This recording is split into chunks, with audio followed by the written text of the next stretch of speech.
Fala seus cachorros, beleza? Eu sou o Edu. Bem-vindos ao Futirinhas. Peço pra vocês, ó, estamos quase, falta menos de 1.000 para 2 milhões de inscritos. Então, por favor, se você não é inscrito no canal, se inscreva. Cara, vai ajudar a bater essa meta. 2 milhões aí no Futirinhas. Pô, vai ser emocionante demais porque quando a gente completou 1 milhão, a gente perdeu nosso amigo Caio, né? Com um pouquinho antes dele falecer ali em setembro de 2018. A gente completou 1 milhão. Então, vamos bater 2 milhões aí, se Deus quiser, passar ileso por essa marca, né? Um beijo pro Caio onde quer que ele esteja, mas eu tenho certeza que ele tá torcendo pela gente. E também peço para você se inscrever no Gold, tá? Saindo 3 vídeos por semana por enquanto, vai até engrenar daqui a pouco um vídeo por dia, pelo menos os 5 por semana, né? De segunda a sexta, sábado e domingo a gente vai deixar de boa, mas o Futirinhas continua no mesmo ritmo de sempre, tá? Então, por favor, o link também tá aqui na descrição, beleza? Vamos conversar aí sobre o Neymar? Beleza, o Neymar voltou a ser uma pauta, ele sempre foi pauta, nunca deixou de ser, mas uma pauta positiva. Mas eu tava comentando o jogo do PSG hoje mais tarde, hoje mais cedo aí, a vitória do PSG por 7-1, cara. E eu tava comentando sobre se eu fosse o presidente do PSG, um diretor do PSG, eu estaria feliz e puto nesse momento, porque como o Neymar tá jogando bola, é motivo de você ficar feliz, óbvio, mas o fato dele ter sido displicente em alguns momentos me deixaria puto. Eu falar, caramba, olha só como esse cara tá, como ele podia estar em outros momentos, né? O Neymar tá hiper focado nesse momento, hiper focado. Tanto que, só de número, por exemplo, eu vi uma página do Messi hoje comentando a temporada do Messi, o Messi começou voando, né? São 4 jogos, 4 gols e 2 assistências. Aí, realmente, assim, um senhor começo de temporada. A do Mbappé também começou voando. 5 gols e 2 assistências em 4 jogos. Também ótimos números. Aí você olha do Neymar, cara. O Neymar tem 4 jogos, 7 gols e 6 assistências. São 13 participações diretas. 13 participações diretas em 4 jogos. Que dá uma média, mano. Vou fazer a conta até aqui agora, ó. 13 dividido por 4. 3,25 por jogo. 3,25, cara. Ou seja, todo jogo nesse momento ele tá dando pelo menos 2 gols e uma assistência, 3 gols, 3 assistências. Todo jogo, cara, mais de 3. É impressionante. Eu duvido muito que esse número vá se manter até o fim da temporada. Lógico, né? A gente tá falando aí que numa temporada extensa é muito complicado manter esse tipo de desempenho e tal, mas assim, é um número completamente fora da curva, tá certo? É número que nenhum jogador na história teve. Eu duvido muito que isso se mantenha, mas se mantendo em 1 por jogo já vai ser um desempenho muito fora do comum, né? Muito fora, muito de excelente nível, né? Que é o desempenho do Messi, o desempenho do Cristiano, o desempenho do Lewandowski, do próprio Mbappé. São números assim, manter uma média de participação por jogo acima de 1 é muito difícil e poucos jogadores conseguem. O próprio Neymar já conseguiu algumas vezes. Mas o ponto é dessa parte da diretoria ficar pistola com ele, cara. O Neymar, ele tava num momento de sendo oferecido aí no mercado, né? Tentando achar um clube que fosse um destino para ele. O PSG com essa coisa de dar muita potência pro Mbappé, de ver que o Neymar podia ser um cara que fosse desequilibrar negativamente o Mbappé, mas o fato é que o Neymar hiperfocado é fora de série, cara. Pra quem acompanha o Neymar desde o começo da carreira, sabe que o Neymar, quando quer jogar, ele é um cara muito acima dos outros. Era assim no Brasil, foi assim no Barcelona e foi assim em alguns momentos no PSG. Aquele super agosto, né? Depois, quando o futebol voltou ali, quando a pandemia tava diminuindo e tal, foi um momento muito importante do Neymar, né? Alguns momentos dele no PSG também foram muito importantes, mas o fato é que o Neymar no PSG, ele fica aquém do que ele mesmo mostrou, principalmente no Santos e no Barcelona. Ele fica aquém. Apesar de ter momentos geniais, né? De ter média muito boa. Você vê que o Neymar hiperfocado, cara, é um jogador muito completo. Ele se transformou num meia. Ele nem é um atacante tão mais, né? Ele virou um meia, um cara de armação. E esse meio campo do PSG, tendo o Verratti, o Vitinha e ele, ficou um meio campo muito criativo. Tanto que o Messi e o Mbappé têm muito espaço para jogar, porque os três, eles acham jogadas impressionantes, cara. De novo, é lógico que é um começo de temporada.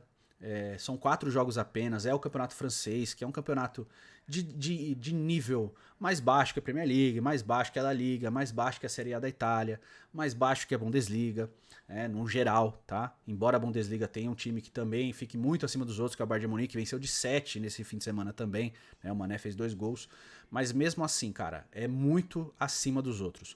O Neymar hiperfocado do Santos era um jogador que, tipo, ele podia desequilibrar o jogo a qualquer instante. No Barcelona, tem do Messi do lado, tem do Xavi, tem do Iniesta, e isso ficou ainda potencializado.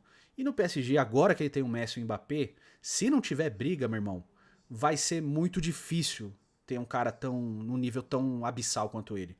Por tudo, pela idade, o Neymar tem 30 anos, por mais que os caras falem que ele tá no fim da carreira. Não, velho. O Messi tem 35, o Cristiano tem 37.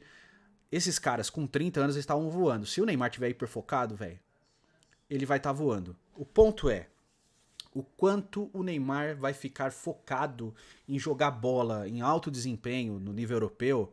Por quanto tempo ele vai querer fazer isso? Porque eu tenho certeza que agora ele tá fazendo isso visando a Copa do Mundo, o que é muito bom para a seleção brasileira. O Neymar focado vai fazer muita diferença na Copa do Mundo, porque ele vem de 2 Copas, uma onde ele era o melhor jogador da seleção e ele teve aquela contusão contra a Colômbia, que tirou ele da Copa, né, de 2014, e aí aconteceu 7-1 e tal, mas até então o Neymar era o grande jogador da seleção brasileira, não só o nome, mas em desempenho também, tinha feito 4 gols na Copa de 2014, quando se machucou, né, o Brasil tá, ele saiu no 5º jogo, ou seja, ele foi artilheiro da seleção. Aí em 2018 ele fica muito aquém do que ele próprio podia mostrar, fez uma Copa simplesmente média pro nível dele, né? Não fez uma Copa muito boa, teve alguns lampejos de grandes lances e tal, mas não fez uma Copa genial. Até porque ele voltava de contusão e agora ele tem essa Copa como a Copa da vida dele. A terceira, provavelmente a última, levando em consideração o histórico da própria seleção brasileira. Jogadores assim perto dos 30 anos, eles geralmente disputam a última Copa. Isso aconteceu com o Ronaldinho. O Ronaldinho jogou a última Copa com 26, o Kaká jogou a última com 28, o Ronaldo com 29, o Rivaldo com 30, entendeu? Assim, os grandes nomes da seleção, geralmente eles jogam a Copa perto dos 30 anos e não jogam mais outra, né? Aí você vai ter, lógico, outros jogadores que vão ter essa Copa. O Romário tinha 28 em 94, foi a última Copa dele, porque ele não jogou 98 em 2002. O Bebeto tinha 34 em 98, foi a última. Quem mais? O Pelé tinha 29 na Copa dele, né? 70, que foi a última dele. O Zico tinha 33. Então é um ou outro que passa dos 30 anos e joga outra Copa. É muito difícil o jogador brasileiro jogar outra Copa com 34, 35. Isso é mais difícil de acontecer até pela rotatividade de jogadores que a gente tem. Então o Neymar, eu acho que ele vai para essa Copa do Mundo como a última dele. Tá? Nem sei se não só do desejo de não jogar mais uma, mas assim, vendo que o Brasil tem um futuro à frente dele, né? E se ele ganhar essa Copa, vai coroar a carreira dele, porque ele tem Champions, ele é o maior artilheiro do brasileiro na história de Champions, então ele tem recordes aí, né? E aí voltar pro Brasil. Agora, se ele tiver hiperfoco e conseguir manter, jogador para ficar umas 2, 3 anos tranquilos aí na Europa. E como é esse hiperfoco, ao meu ver, como fã do Neymar, cara? O Neymar é aquele cara que ele precisa ser desafiado. E esse desafio nem sempre vem de um rival. Às vezes o desafio do Neymar vem do próprio jogo ou de alguém dentro do time. E eu acho que esse ano o desafio dele não é nem de brigar com o Mbappé, tá? Eu acho que o Mbappé foi o babaca da história toda, mas é de superar o Mbappé para mostrar que ele ainda é o cara, entende? O Messi é o cara que vai potencializar o Neymar, porque eles são parceiros e tal. E aí, esse último jogo, talvez, tá? O Mbappé tenha entendido, não que ele não possa ser o melhor do time, mas de saber dividir esse protagonismo. Porque você ser a estrela da companhia não quer dizer que você é o único que vai brilhar. Você ser a estrela da companhia é que você vai ser mais um a brilhar dentro de um contexto de jogadores que vão brilhar. O Messi foi o grande jogador do Barcelona por muito tempo. E por mais que ele fosse o protagonista, ele dividia esse protagonismo com grandes jogadores, né? Em momentos o Xavi, em momentos o Iniesta, em momentos o Neymar, o Suárez. Por mais que o Messi fosse o cara, ele tinha outros caras ali que compunham aquele time estrelado. Mesma coisa com o Cristiano, sendo o cara, tinha outros caras também. O Cristiano como referência, mas saber dividir o protagonismo é importante, porque mesmo você sendo protagonista, nem sempre é você que vai decidir os grandes jogos. Às vezes é um coadjuvante, às vezes é um cara que compra a briga do elenco.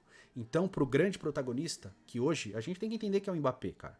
Eu não acho o Mbappé melhor que o Messi ou o Neymar, mas o Mbappé dentro do campo no PSG, foi o cara que conquistou esse protagonismo por tudo que ele fez na última temporada, por ser jovem, por ser campeão do campeonato do mundo pela França. Tudo isso pesa a favor do Mbappé. Mas ele tem que entender que ele não vai ser o cara sozinho, ele precisa de um conjunto junto com ele. E se ele tiver com o Neymar focado, o Messi focado, ele só tende a brilhar mais. Mesmo que ele não consiga os melhores números, mas para ele ficar no PSG e ganhar a Liga dos Campeões, que é uma possibilidade real com o time que eles têm, mesmo que ele não for a grande estrela do campeonato, é um título que vai para a galeria dele. E ele vai ser engrandecido por isso. E pela própria juventude, ele vai ter mais longevidade para brigar por isso lá na frente, para ter mais força ainda lá na frente. Então, isso é importante, né? O Mbappé entender isso. E aí eu até refleti, falei assim, bom, pro Mbappé, né, encerrar de vez essa polêmica, talvez, num eventual próximo pênalti aí, ele cata a bola pra bater o pênalti e ele dá a bola pro Neymar e bate o pênalti. E aí depois eles revezam e tal, e isso acaba, isso é encerrado, né? Eu espero que ele faça isso, porque vai ser visto pelo um todo, por mais que eles estejam acertados ali internamente, vai ser visto pro mundo que tá tudo bem entre eles. E aí passa isso, tá ligado? Enfim, é só uma reflexão. Eu quero saber a sua opinião sobre isso. Diz aí nos comentários, valeu? Faz o cocô, curta, comente, compartilhe, se inscreve no canal, vamos chegar a 2 milhões logo. Obrigado a todo mundo, tamo junto, um abraço e valeu.